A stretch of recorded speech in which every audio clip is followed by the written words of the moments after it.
এই বছর আমার সিম গাছের জার্নিটা একটু দেরি করে শুরু হয়েছে। যতগুলো সিমের চারা আমি এর আগে করেছিলাম সবগুলো সিমের চারাই আমি সবাইকে বিলি করে দিয়েছি। নিজের জন্য কোনো সিমের চারা রাখিনি। আম, ভেবেছিলাম যে রাখবো, কিন্তু সবার রিকোয়েস্টে সবাইকে দিয়ে দেওয়ার পর মনে হলো আমার জন্য তো কিছু অবশিষ্ট নেই। তো একটু লেট করেই আবার আমি বীজ দিয়েছি, বীজ থেকে চারাও উঠে গেছে।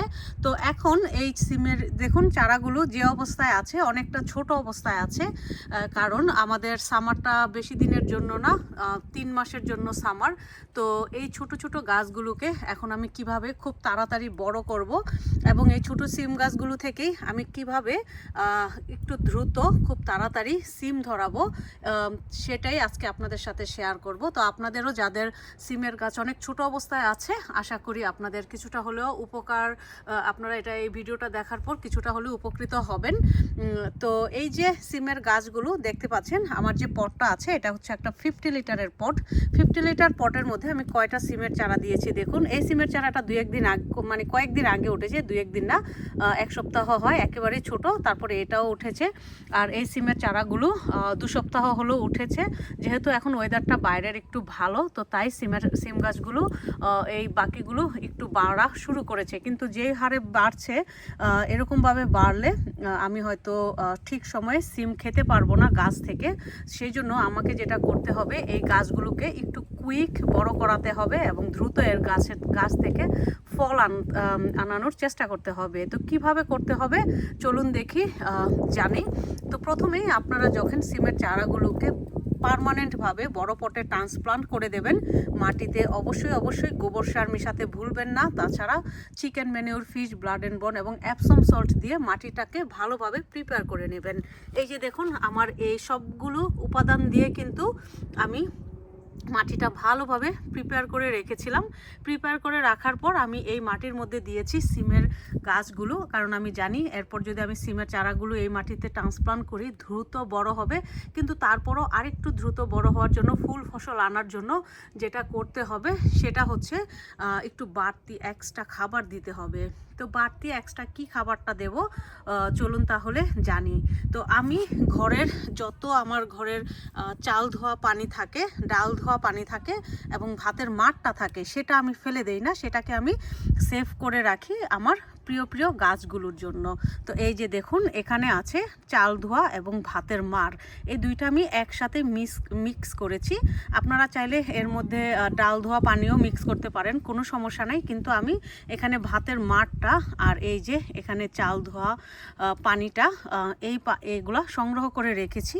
তো আমি যেটা করব, আপনারা চাইলে এই খাবারটা তো দিবেনই, কিন্তু আমি এই খাবারটার সাথে আরও একটা সার মিক্স করব। তো সেটা কি চলুন আপনাদের সাথে সরাসরি একটু দেখাই, তারপরে এর রেজাল্টও আমি কয়েকদিনের মধ্যে আপনাদের সাথে শেয়ার করব।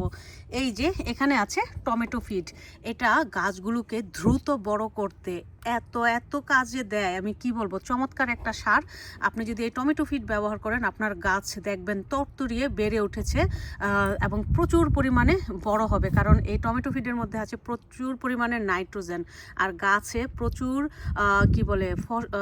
গাছে প্রচুর পাতা আনতে, গাছকে সবুজ রাখতে, বুস্ট করতে এবং গাছের রুটগুলোকে স্ট্রং করতে, যে লেখাই আছে দেখুন, রুটস গ্রোথ, মানে হেলদি রুটগুলোকে স্ট্রং করতে এই টমেটো ফিডের কোনো জুড়ি নেই। এখন অনলাইন থেকে শুরু করে সব ধরনের নার্সারি, সব কিছুতে আপনি এই টমেটো ফিডটা খুব ইজি পেয়ে যাবেন, সব জায়গায় পেয়ে যাবেন। তো এই টমেটো ফিডটা আমি আজকে ব্যবহার করব এই পানির সাথে মিশিয়ে। তো আপনারা হয়তো অনেকে বলতে পারেন যে এই পানির সাথে কেন মিশাবেন, আপনি তো নর্মাল পানির সাথে মিশিয়ে ব্যবহার করতে পারেন।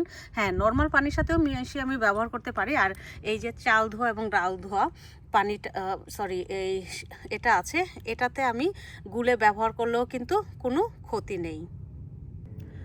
কারণ আমার কথা হচ্ছে যে আমি গাছগুলোকে খুব তাড়াতাড়ি বড় করব, যত কুইক আমি বড় করতে পারি। তো আমি সামান্য পরিমাণে এখানে টমেটো ফিট দিয়ে দিলাম আমার চাল ধোয়া এবং ডাল ধোয়া পানির মধ্যে। ঠিক আছে, যেহেতু চাল ধোয়া এবং ডাল ধোয়া এই পানিটা জৈব, সো এখানে কিন্তু গাছের জন্য কোনো সাইড এফেক্ট নেই, বরঞ্চ গাছ একটু দ্রুত গতিতে বাড়বে। তারপর আপনারা এই সারটা গাছের গোড়ার চারপাশে মাটিতে দিয়ে দিবেন, আর দেখবেন এক সপ্তাহ না এই গাছগুলো কত সুন্দরভাবে তরতরিয়ে বেড়ে উঠেছে। বিশ্বাস করুন, এই টমেটো ফিড সারটা এত ভালো, এত ভালো। আপনারা যারা কর্মজীবী মানুষ, যারা বাইরে জব করেন, জব করে এসে গাছপালাগুলোকে ঠিক মতো যত্ন করতে পারেন না সময়ের অভাবে, আমি বলবো আপনারা এই সারটা কিনে ব্যবহার করুন। বেশি দাম না, খুবই অল্প দাম। আমি প্রমোট করছি না, বাট বিশ্বাস করুন, আমি যেহেতু কর্মজীবী মানুষ, মানডে টু ফ্রাইডে জব করি এবং গাছপালা খুব বেশি ভালোবাসি, গাছপালা লাগাতে, গাছপালা করতে খুব বেশি ভালোবাসি। আমি একজন কি বলবো, মানে পাগল রকমের বাগানি, গাছপ্রেমী। সো আমি যেটা করি এখন, আমি বাজার থেকে যে সারগুলো ব্যবহার করি, যেগুলোতে আমি ভালো ফল পাই, আমি আপনাদের সাথে সেটাই শেয়ার করার চেষ্টা করি যে না, এই সারটা খুব ভালো এবং ভালো কাজে দেয়। বিশেষ করে আমাদের মতো যারা ব্যস্ত মানুষ আছে, সারাক্ষণ ব্যস্ততার পরেও যারা আমরা গাছপালাগুলোকে একটু সুন্দরভাবে লাগাতে চাই, ফসল আনতে চাই, তো আমাদের জন্য এই ধরনের খাবার আমার কাছে মনে হয় যে চমৎকার। আপনারা বিশ্বাস করুন, এই সারটা ব্যবহার করুন আপনার গাছে, আপনার গাছ আপনাকে নিরাশ করবে না। কয়েকদিনের মধ্যেই দেখবেন এগুলো থেকে ফুল চলে এসেছে, ফসল চলে এসেছে। তো এই হচ্ছে আজকের সিম গাছ নিয়ে একটা ছোট্ট ভিডিও। আশা করি আপনাদের উপকারে আসবে। উপকারে আসলে লাইক এবং কমেন্ট করতে ভুলবেন না। আর যারা নতুন বাগানি আছেন, প্লিজ আমার চ্যানেলটা সাবস্ক্রাইব করে রাখবেন। আমি আপনাদেরকে আরও সুন্দর সুন্দর ভিডিও উপহার দেওয়ার চেষ্টা করব। সবাই ভালো থাকবেন, সুস্থ থাকবেন। ধন্যবাদ।